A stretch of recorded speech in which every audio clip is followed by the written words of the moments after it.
புதுச்சேரியில் கடந்த 3 மாதங்களாக நிறுத்தப்பட்டுள்ள இலவச அரிசி விரைவில் வழங்கப்படும் என துணைநிலை ஆளுநர் கைலாஷ்நாதன் தெரிவித்துள்ளார். புதுச்சேரியில் உலக நன்மைக்காக தர்ம சம்ரஷண சமிதி என்ற அமைப்பு சார்பில் சதசண்டி ஹோமம் கிழக்கு கடற்கரை சாலை ஸ்ரீ சங்கர வித்யாலயா மேல்நிலைப் பள்ளியில் நடைபெற்றது. இதில் துணைநிலை ஆளுநர் கைலாஷ்நாதன் சிறப்பு விருந்தினராக கலந்து கொண்டு சதசண்டி ஹோமத்தை தொடங்கி வைத்தார். தொடர்ந்து கோபூஜை மற்றும் அஸ்வத் பூஜையிலும் கலந்து கொண்டார். தொடர்ந்து செய்தியாளர்களை சந்தித்த அவர் புதுச்சேரியில் கடந்த 3 மாதங்களாக நிறுத்தப்பட்டுள்ள இலவச அரிசி விரைவில் வழங்கப்படும் என தெரிவித்தார். ஆளுநர் தொடர்ந்து அரசியல் நிகழ்ச்சியில பங்கேற்கிறாரு. புதுச்சேரியில் ஊதிய உயர்வு மற்றும் பணி பாதுகாப்பு உள்ளிட்ட கோரிக்கைகளை வலியுறுத்தி சாலை மறியல் போராட்டத்தில் ஈடுபட்ட தூய்மை பணியாளர்களை போலீசார் கைது செய்தனர். புதுச்சேரியில் நகரம் மற்றும் கிராம பகுதிகளில் தனியார் நிறுவனம் சார்பில் தூய்மை பணிகள் மேற்கொள்ளப்பட்டு வருகிறது. இதனிடையே நகர பகுதியில் கிரீன் வாரியர் என்ற தனியார் நிறுவனத்தின் கீழ் 500க்கும் மேற்பட்டோர் தூய்மை பணியில் ஈடுபட்டு வரும் நிலையில் தூய்மை பணியாளர்களுக்கு வழங்கப்படும் ஊதியம் 8000 ரூபாயில் இருந்து 14000 ரூபாயாக உயர்த்தி வழங்க வேண்டும், துப்புரவு பணியாளர்களுக்கு பணி பாதுகாப்பு வழங்க வேண்டும் உள்ளிட்ட கோரிக்கைகளை வலியுறுத்தி பணிகளை புறக்கணித்து தூய்மை பணியாளர்கள் ராஜீவ்காந்தி சதுக்கம் அருகில் சாலை மறியல் போராட்டத்தில் ஈடுபட்டனர். இதனால் அந்த பகுதியில் சிறிது நேரம் போக்குவரத்து பாதிப்பு ஏற்பட்ட நிலையில் சம்பவ இடத்திற்கு வந்த தன்வந்திரி நகர் காவல் நிலைய போலீசார் போராட்டக்காரர்களை கைது செய்ததால் பரபரப்பு ஏற்பட்டது.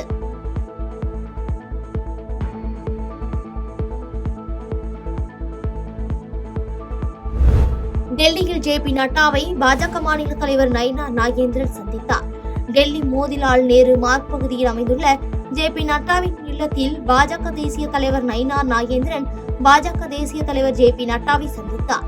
இதனையடுத்து சந்திப்பின் போது அக்டோபர் 12ஆம் தேதி முதல் தமிழ்நாட்டில் மக்கள் சந்திப்பு என்ற சுற்றுப்பயணம் மேற்கொள்ள உள்ள நிலையில் அந்த சுற்றுப்பயணம் தொடக்க நிகழ்ச்சியில் கலந்து கொள்ள வேண்டும் என்று அழைப்பு விடுத்ததாக செய்தியாளர்களிடம் நைனா நாகேந்திரன் தெரிவித்தார். தொடர்ந்து பேசியவர் அக்டோபர் 6ஆம் தேதி எம்ஜிஆர் மருத்துவ பல்கலைக்கழகத்தின் பட்டமளிப்பு விழாவில் கலந்து கொள்ள ஜே.பி. நட்டா சென்னை வரவுள்ளார் என்றும் அதன் பின்பாக 7ஆம் தேதி புதுச்சேரியில் ஒரு நிகழ்ச்சியில் கலந்து கொள்ள உள்ளார் என தெரிவித்தார். சென்னைக்கு வருவதாக இருக்கிறது. எம்ஜிஆர் மெடிக்கல் காலேஜில் வந்து ஒரு மீட்டிங் இருக்கு. பட்டமளிப்பு விழாவில் கலந்து கொள்வதற்காக வர்றாங்க. அது தொடர்ந்து 7ஆம் தேதி பாண்டிச்சேரி போகிறாங்க. ஸோ நான் 12ஆம் தேதி இங்கே வந்து கலந்துக்கணும்னு சொல்லி அவங்களோட ரிக்வஸ்ட் கொடுத்தேன். மத்திய உள்துறை அமைச்சர் அமித்ஷாவை சந்திப்பதாக தகவல் நீங்க அவங்களை சந்திக்கிறீங்களா? இல்லை, நான் நாளைக்கு ஊருக்கு போகிறேன். கூட்டணி கட்சியிலிருந்து வேற ஏதாவது தலைவர்கள் இந்த ப்ரோக்ராம்ல கலந்துக்கிறாங்களா? இல்லை, நான் ஏற்கனவே மதிப்புக்குரிய அதிமுக திரு இபிஎஸ் அவர்கிட்ட நான் சொல்லியிருக்கேன். அவங்க டேட்டு சொல்லுங்க, நான் யார் கலந்துக்கணும்னு சொல்லிட்டேன். காரைக்கால் மாவட்டத்தில் வருகின்ற பருவமழை எதிர்கொள்வது குறித்து புதுச்சேரி மாநில அமைச்சர்கள் தலைமையில் அதிகாரிகள் ஆலோசனை கூட்டம் நடைபெற்றது. புதுச்சேரி மாநிலம் காரைக்கால் மாவட்டத்தில் அடுத்த மாதம் தொடங்கவுள்ள பருவமழையை எதிர்கொள்வது குறித்து காரைக்கால் மாவட்ட ஆட்சியர் அலுவலகத்தில் புதுச்சேரி மாநில அமைச்சர்கள் லட்சுமி நாராயணன், திருமுருகன் தலைமையில் அரசு அதிகாரிகள் ஆலோசனை கூட்டம் நடைபெற்றது.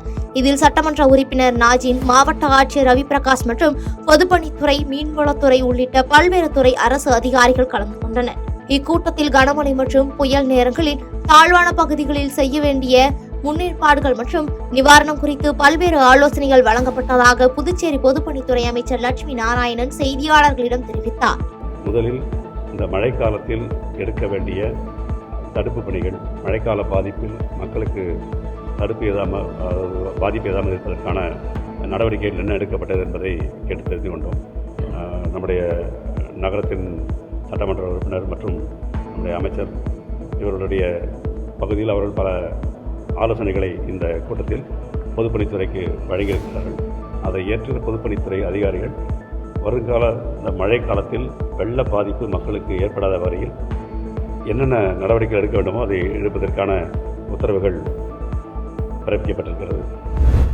காரைக்காலில் நவராத்திரியை முன்னிட்டு அம்மையார் கோயிலில் நவராத்திரி குழு வைக்கப்பட்டது காண்போரை கவர்ந்தது.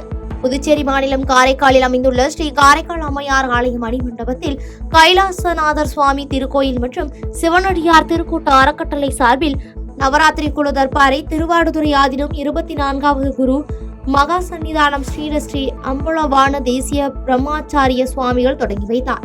இந்த கொள்ளு பொம்மைகளில் ஏராளமான கடவுள் பொம்மைகள் இடம்பெற்ற நிலையில் இதனை காண ஏராளமான பக்தர்கள் மற்றும் பொதுமக்கள் காரைக்கால் அம்மையார் கலையரங்கத்தில் குவிந்தனர்.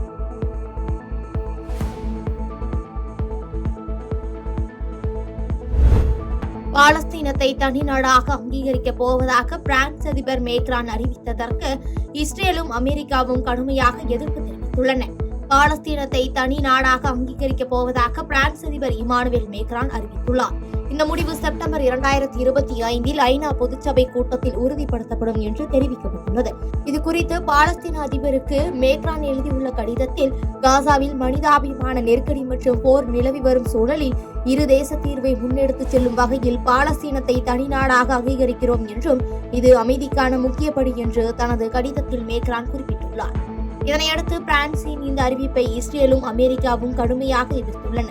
இதுகுறித்து இஸ்ரேல் பிரதமர் பெஞ்சமின் நெதன்யாகு வெளியிட்டுள்ள அறிக்கையில், பிரான்சின் இந்த நடவடிக்கை பயங்கரவாதத்துக்கு வெகுமதி அளிக்கும் செயல் என்றும், பாலஸ்தீனர்கள் இஸ்ரேலை ஒழித்துவிட்டு தனிநாடு விரும்புவதாகவும் அதற்கு பிரான்ஸ் துணை போகிறது என்று கண்டித்துள்ளார்.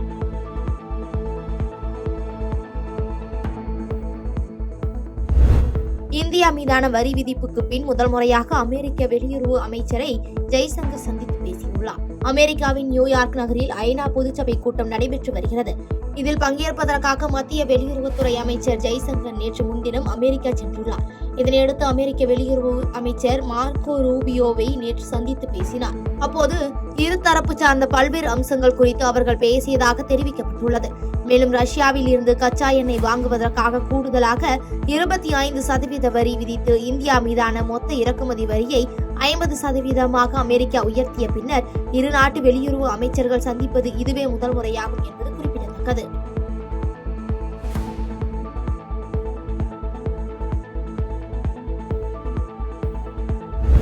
பிலிப்பைன்ஸின் ககாயின் மாகாணம் அருகே உருவாகியுள்ள புதிய புயலிற்கு ரகசா என பெயரிடப்பட்டுள்ளது. இந்த புயல் அங்குள்ள லூசோன் நகரில் கரையை கடக்கும் என கணிக்கப்பட்டுள்ள நிலையில் மணிக்கு சுமார் 230 கிலோமீட்டர் வேகத்தில் பலத்த காற்று வீசும் என வானிலை ஆய்வு மையம் எச்சரிக்கை விடுத்துள்ளது. இதனால் கடலோர பகுதியில் வசிக்கும் மக்கள் பாதுகாப்பான இடங்களுக்கு வெளியேற அறிவுறுத்தப்பட்டுள்ள நிலையில் சுமார் 10,000 பேர் அங்கிருந்து வெளியேற்றப்பட்டுள்ளனர். இதற்காக பல இடங்களில் தற்காலிக நிவாரண முகாம்களும் ஏற்படுத்தப்பட்டுள்ள நிலையில் புயல் சீனாவின் குவாங்டாங் மாகாணத்தை நோக்கி நகரும் என கணிக்கப்பட்டுள்ளது. மேலும் முன்னெச்சரிக்கை நடவடிக்கையாக அங்கு 500க்கும் மேற்பட்ட விமான சேவை ரத்து செய்யப்பட்டுள்ளது குறிப்பிடத்தக்கது.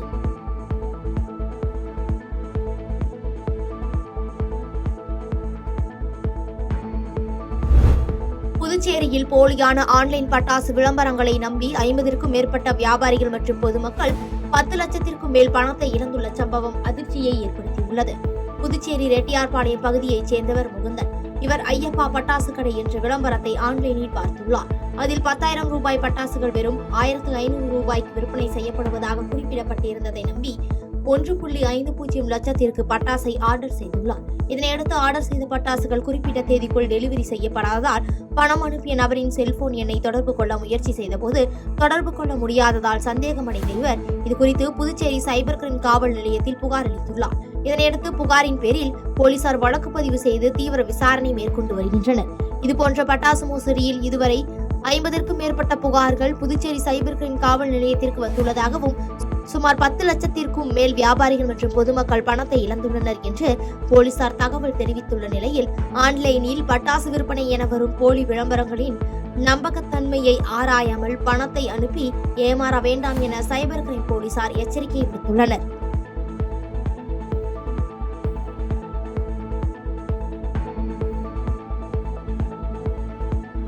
செய்திகளை உடனுக்குடன் தெரிந்து கொள்ள கீழ்கண்ட கேபிள் மற்றும் டிடிஎச் நெட்வொர்க்குகளில் எம்நாடு செய்தி தொலைக்காட்சியை காணுங்கள். பாதகம் செய்பவரை கண்டால் நாம் பயம் கொள்ளலாகாது பாப்பா. மோதி மிதித்து விடு பாப்பா, அவர் முகத்தில் உமிழ்ந்து விடு பாப்பா. அண்மை செய்திகளை உடனுக்குடன் தெரிந்து கொள்ள இணைந்திருங்கள் எம்நாடு தொலைக்காட்சியுடன்.